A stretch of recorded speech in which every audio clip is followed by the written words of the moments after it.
તરીકે પોતાની જાતને જોતો અથવા પાછળ ભાજપ લગાડતો હોય એ બધાય લોકોએ ભાજપનું કામ કરવું જોઈએ.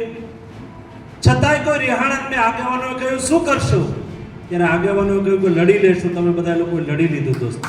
નમસ્કાર મિત્રો, લડી લેશું, લડી લીધું. જી હા, લડી લેશું, લડી લીધું. આ શબ્દો મનસુખ માંડવિયા બોલે છે અને આપે સાંભળ્યા. આ શબ્દો કોની માટે બોલે છે? કદાચ એ તમામ લોકો જાણે છે કે જે માણાવદર વિધાનસભાને સારી રીતે ઓળખે છે, માણાવદર વિધાનસભાના રાજકારણને જુએ છે, અરવિંદ લાડાણીને ઓળખે છે, જવાહર ચાવડાને ઓળખે છે. આ શબ્દો કોને અસર કરશે? આ શબ્દો શું ભારતીય જનતા પાર્ટીને જ નુકસાન કરશે? આ શબ્દો શું કોંગ્રેસને ફાયદો કરાવશે? આ શબ્દો મનસુખ માંડવિયા શા માટે બોલ્યા? કોને ફાયદો? આ તમામ સવાલો પણ છે. આ તમામ વિશે વાત કરીએ. આ પહેલા હજુ એક દિનેશ ખટારિયા કરી, સાવજ ડેરી ચેરમેન, તેમણે પણ કહ્યું છે અને તેમણે તો આસુરી શક્તિ સુધીની વાત કરી છે. પહેલા એને સાંભળી લો, ત્યારબાદ મહત્વની વાત કરીએ. ખૂબ કાર્યકર્તાઓએ પસરો પાડ્યો છે. આ વિધાનસભાની અંદર આસુરી શક્તિએ હવનમાં હાડકા હોમવા માટેના ખૂબ પ્રયત્ન કર્યા. હવે સાંભળ્યું દિનેશ ખટારિયા પણ શું બોલ્યા. મનસુખ માંડવિયા લડી લેશું, લડી લીધું. દિનેશ ખટારિયા આસુરી શક્તિ વિશે કહે છે. આ બંનેના નિવેદન કોની વિશે હતા? આ બંનેના નિવેદન ચર્ચાઈ રહ્યા છે મુજબ જવાહર ચાવડા વિશે હતા. એ જવાહર ચાવડા કે જેનો સૂરજ એક સમયે માણાવદર વિધાનસભામાં મધ્યાહને હતો. એ જવાહર ચાવડા કે જેઓ મંત્રી પણ બન્યા, પરંતુ આજે ભારતીય જનતા પાર્ટીમાં સંત્રી પણ નથી એવું કહેવામાં આવી રહ્યું છે. એ જવાહર ચાવડા કે જેને મંત્રી બનાવ્યા અને આજે તેના જ પક્ષના દિગ્ગજો, કેન્દ્રીય મંત્રી તેની સામે જાહેરમાં બોલે છે, તેને ટોણો મારે છે અને વાત તો ત્યાં સુધી પહોંચે કે તેના કાર્યકર્તાઓ છે તેની વિશે બોલી જાય છે. જવાહર ચાવડા વિશે આ બોલવામાં આવ્યું. અરવિંદ લાડાણી અને જવાહર ચાવડા વિશે ગજગરા ચાલી રહ્યો છે. જવાહર ચાવડા માણાવદર વિધાનસભા જીતતા હતા, ભારતીય જનતા પાર્ટીમાં જોડાણા, જીત્યા, પક્ષ પલટો કર્યા બાદ જીત્યા, પરંતુ ત્યારબાદ 2022માં હારી ગયા. પેટા ચૂંટણીમાં જીત, પરંતુ 2022માં હાર. અને ત્યારબાદ અરવિંદ લાડાણી નામના વ્યક્તિ મેદાનમાં આવે છે. એ અરવિંદ લાડાણી જે કોમન મેન જેમ રહે છે, પરંતુ પાછળથી પડદા પાછળ ખૂબ જ શાતિર છે.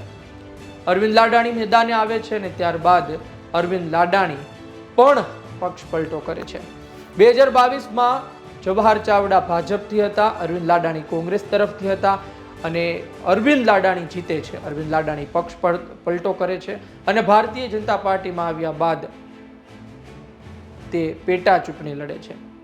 આ પેટા ચૂંટણીમાં જવાહર ચાવડાએ, તેના પુત્રએ, તેના પરિવારે ખૂબ જ મહેનત કરી ભારતીય જનતા પાર્ટીને હરાવવાની, ખૂબ જ મહેનત કરી અરવિંદ લાડાણીને હરાવવાની. અને તેનું જ પરિણામ છે કે અરવિંદ લાડાણીએ પત્ર લખ્યો હતો કે મારા મત વિસ્તારમાં પક્ષ વિરોધી પ્રવૃત્તિ થઈ છે, મને હરાવવા પાછળ જવાહર ચાવડા, તેનો પરિવાર જવાબદાર છે. વાત તો ત્યાં પણ હતી કે મનસુખ માંડવિયા લોકસભા બેઠકનો પ્રચાર કરવા માટે માણાવદર આવે છે, પરંતુ જવાહર ચાવડા ગુમ હતા. આ પહેલા પણ કહ્યું, ફરી કહીએ છીએ કે સાહેબ આવે છે, સાહેબ આવે છે, પરંતુ સાહેબ ન આવ્યા.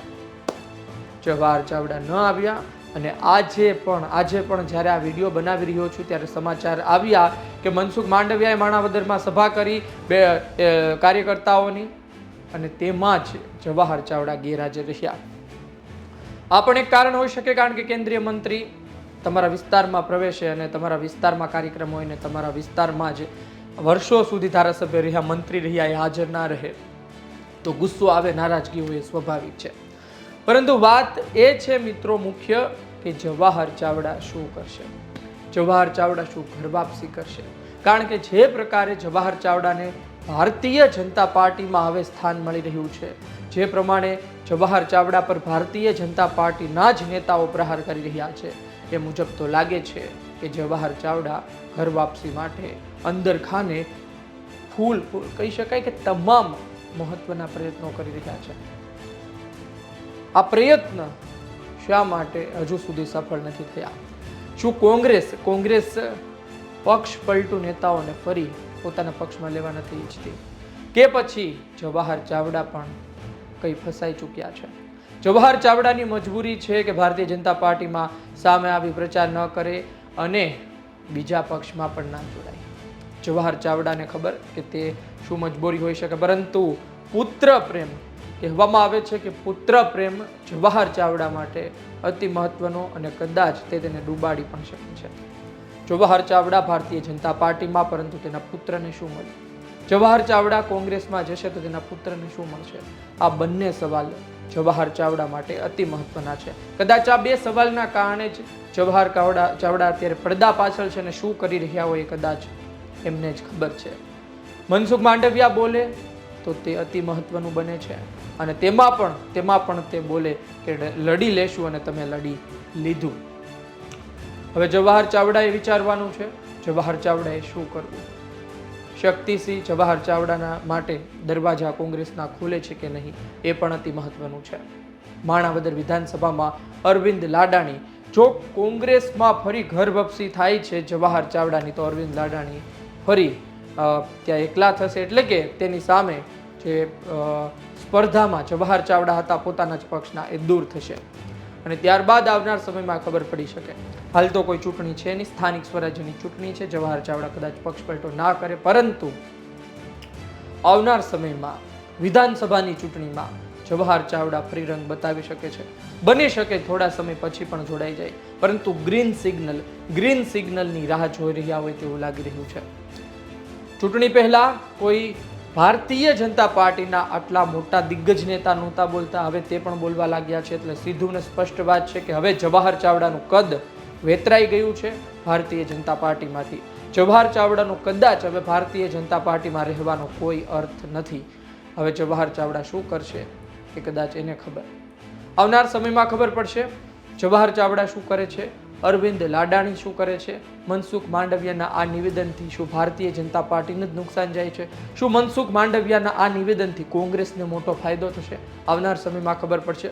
જવાહર ચાવડા આજે પણ મજબૂત છે, તેમને નબળા આંકવામાં આવે, તેને આજે પણ તેવું વિચારવામાં આવે કે તેનું વર્ચસ્વ ઘટી ગયું છે, તો એ વાતમાં દમ નથી. જવાહર ચાવડા ભારતીય જનતા પાર્ટીનું ટેન્શન હાઈ કરી શકે છે. અત્યારની સ્થિતિ અલગ છે, આવનાર સમયમાં ખબર પડશે. આપને શું લાગે છે? કોમેન્ટ બોક્સમાં લખો. આપના અભિપ્રાયની રાહ રહેશે. જવાહર ચાવડાએ પક્ષ પલટો કર્યો એ બાબતે આપનું શું કહેવું છે? જવાહર ચાવડા શું કોંગ્રેસમાં જશે કે નહીં એ બાબતે આપનું શું કહેવું છે? મનસુખ માંડવિયાનું આ નિવેદન કોને કેટલું નુકસાન કરશે? આપના અભિપ્રાયની રાહ રહેશે. આ વિડીયો પસંદ આવ્યો હોય તો લાઈક શેર કરવાનું ચૂકતા નહીં. મને આપશો રજા. નમસ્કાર.